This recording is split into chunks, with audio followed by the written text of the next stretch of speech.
Bom dia, pessoal! Tudo bem com vocês? Que possamos então iniciar nossa semana na luz do Evangelho segundo o Espiritismo. Me desculpa se estiver aparecendo, vocês estiverem ouvindo um barulho aqui, meu vizinho está em obras e para gravar fica complicado. Voltemos então. Capítulo 5, é o quinto vídeo do capítulo 10 hoje. Bem-aventurados os misericordiosos. E já começa com tudo. Não julgueis para não serdes julgados. Aquele que estiver sem pecado, que atire a primeira pedra. Não julgueis, pois para não serdes julgados, porque com o juízo que julgardes os outros, sereis julgados, e com a medida com que medirdes, vos medirão também a vós. Isso já, assim, o texto já começa com tudo, já dá um bom chacoalho na gente, né? Então, quando, né, naquela passagem, quando a mulher, né, que foi pega em a mulher que foi pega em adultério, né, foi levada a Jesus, né, os escribas e os fariseus, querendo cutucar Jesus, né, perguntou para ele qual era a opinião dele, né, sobre essa situação, porque Moisés tinha proibido isso, né, e tudo mais. Então eles queriam testar Jesus, né, cutucar mesmo. Porém, Jesus disse: aquele dentre vós que estiver sem pecados, atire-lhe a primeira pedra. E assim, Jesus voltou para o que estava fazendo. E aí, dessa forma, um a um foram saindo, imagino que bem de fininho, porque sabe aquela coisa da vergonha que tipo você olha meio do lado? Acredito que tenha acontecido muito isso, porque chegaram com todas, né, se achando, se sentindo, e quando Jesus disse: atire a primeira pedra quem não tiver pecado. Não dá para medir é grande ou pequeno o pecado. Poderia não ter sido pego em adultério, mas e entre tantas coisas? Ou mesmo em adultério, não é mesmo? Então, um a um foi saindo de fininho, e eis que fica só a mulher e Jesus. E Jesus pergunta para ela: ninguém te condenou, mulher? Não, ninguém, Senhor. Onde ele diz: então, nem ele Então Jesus disse: nem eu vou te condenar, nem eu te condeno, mulher. Vai e não peques mais. Você entendeu? Então, nem Jesus. E a gente está toda hora olhando o pecado do outro, né? E os nossos pecados. A gente está olhando? A gente está botando reparo o que está acontecendo? Porque às vezes a gente olha só o ato em si, né? A atitude que se é tomada. Aqui, ó, às vezes a gente não peca fazendo, mas a gente peca pensando, sentindo, né? Assim, aqui traz como pecado, né? Mas eu digo com relação a questões, então não dá pra gente julgar o outro e não olhar pra gente, porque você vê esses textos que tudo ele traz o quê? Olhe primeiro pra você. Outro dia do argueiro e da trave, hoje vai julgar o outro? Da mesma forma que for julgar, vai ser julgado. Você entende? Então isso é muito sério. A gente tem que começar a parar de olhar para o outro, olhar mais para a gente. Eu já tenho falado isso aqui.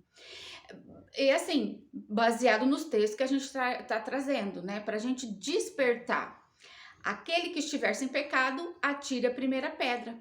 Foi isso que Jesus disse. Então olhe para você, para sua consciência. Você está em situação de julgar o outro?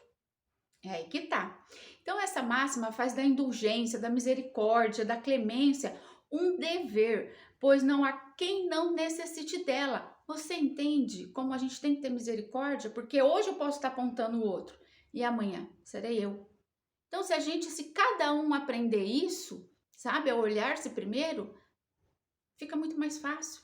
Não há nem tanta necessidade de ter isso, porque eu vou estar cuidando da minha vida, você entendeu? Então, se cada um vai, então não há tanta essa de ter misericórdia com o outro. O outro é o outro, não é que não é para ter misericórdia, mas a vida do outro é a vida do outro. Eu vou olhar para minha vida, olhar para o outro quando se vai ajudar, isso é óbvio, né? A caridade. Algum momento a gente vai precisar de que alguém nos olhe com compaixão, com misericórdia, com clemência, entende? Então, cuidado aí. Ensina que não devemos julgar os outros mais severamente do que julgamos a nós mesmos, nem condenar nos outros o que desculpamos em nós mesmos, porque é isso. A medida que eu uso para julgar o outro é diferente da que eu uso para julgar a mim mesmo. E muitas vezes o que eu condeno no outro, eu tô cheia dela, dessa situação, dessa atitude, tá bom? Antes de reprovar uma falta, atitude de alguém, olhemos para ver.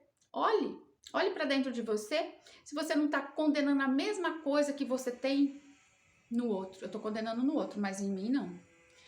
Porque geralmente a gente projeta no outro algo que eu tenho em mim. Quando eu olho muito para o outro, algo que incomoda muito, alguma coisa que incomoda muito no outro, me deixa incomodado no outro, é porque eu estou projetando algo que é meu. Gente, a coisa é tão séria, por isso que às vezes eu fico sempre batendo nessa tecla. Aqui, lógico, a gente está dentro dos textos. A censura da conduta alheia pode ter dois motivos: reprimir o mal, chamando a atenção no sentido de reprimir o mal, de não propagar o mal, né? Ou desacreditar as pessoas cujos atos desacreditamos. E esse último jamais tem desculpa. Pois acontecem, vem da maledicência, da maldade. Você entendeu? Faz isso não é com intenção de ajudar, com intenção de deixar a pessoa mal, de maldizer a pessoa, de espalhar boato, fofoca muitas vezes. O primeiro pode ser louvável e torna-se mesmo um dever em certos casos, pois dele pode resultar um bem. E porque sem ele o mal jamais será reprimido na sociedade.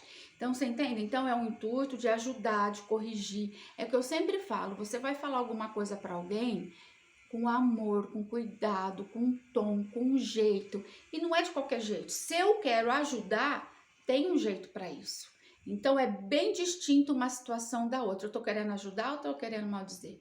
Você entende como a gente tem que avaliar bem? Porque muitas vezes a gente se esconde atrás do eu só queria ajudar. Será? Observa. Aliás, não deve o homem ajudar o progresso do seu semelhante. É uma pergunta, tá? Aliás, afinal, o homem não deve ajudar o homem no progresso, né? Dos seus semelhantes? Mas a gente não pode levar isso ao pé da letra, no sentido absoluto, tá? Não julgueis para não ser julgados, porque eu tenho que ajudar a progredir. Mas de que forma eu tô fazendo isso? Julgando? Isso daí não tá sendo ajuda, tá? Jesus, ele não podia proibir de reprovar o mal, porque ele mesmo reprovava, e ele reprovava de modo bem enérgico, de modo bem firme, sábio, óbvio, né? Mas ele quer dizer da autoridade da censura, que está na razão da autoridade moral daquele que pronuncia. Ou seja, como que eu vou corrigir alguém de alguma falta, de algum ato, se eu estou fazendo a mesma coisa? Com que autoridade eu estou corrigindo alguém se eu faço a mesma coisa? Peraí, faça o que eu falo, mas não faça o que eu faço? Não dá. E o pior, com que moral, com que autoridade moral que eu vou corrigir? A pessoa vai olhar e vai... Quem é você para falar isso, se você está fazendo isso? E aí eu tenho uma história que foi muito interessante, que caiu na minha cabeça como uma bomba. Eu tinha uma menina lá na loja, a mãe dela me mandava marmita, ela comia mistura, pegava o arroz limpinho, novinho e jogava no lixo. Não vou deixar, ninguém vai comer e tal, e jogava no lixo. E eu falando, Thaís, tanta gente passando fome, isso, aquilo e tudo mais, e não pode, que, né, eu tenho dó de estragar comida. Tudo bem. Eu levo marmita na loja, minha irmã leva. E às vezes não come tudo, porque também não dá pra ficar com tudo. E sobrava marmitas na geladeira, porque ia sobrando restos. Aí um dia foi fazer uma limpeza, ela veio falar, Elaine, você fala pra mim tanto não jogar comida no lixo e você tá jogando. Por mais que era diferente, tipo assim, não tava pegando a comida limpa, nova, jogando no lixo, mas estava sendo jogada a comida no lixo. Você entende? Aí você achando que estava fazendo algo bom, só que eu nem percebi isso, só que ela provavelmente já via. Então, com que autoridade, você entendeu? Exemplifica, na hora que eu li esse texto, caiu na minha cabeça, como uma bomba. Então, você entende com que moral eu vou corrigir alguém se eu tô fazendo a mesma coisa do que eu estou corrigindo no outro? Não dá. Então, antes da gente corrigir, a gente tem que ver se a gente tem a correção, tem autoridade para fazer a correção necessária. E outra coisa, porque às vezes a pessoa que corrige, ela é a autoridade, é a encarregada de aplicar a lei. Você entendeu? Tô falando de modo geral, tá? Então, às vezes eu tô corrigindo algo no outro, da qual eu sou a autoridade de aplicar aquela lei, Porém, eu sou a pessoa que viola essa mesma lei. Você entendeu? Me desculpe que foi rápido hoje, porque o tema era muito grande, que cabia muita coisa, tá?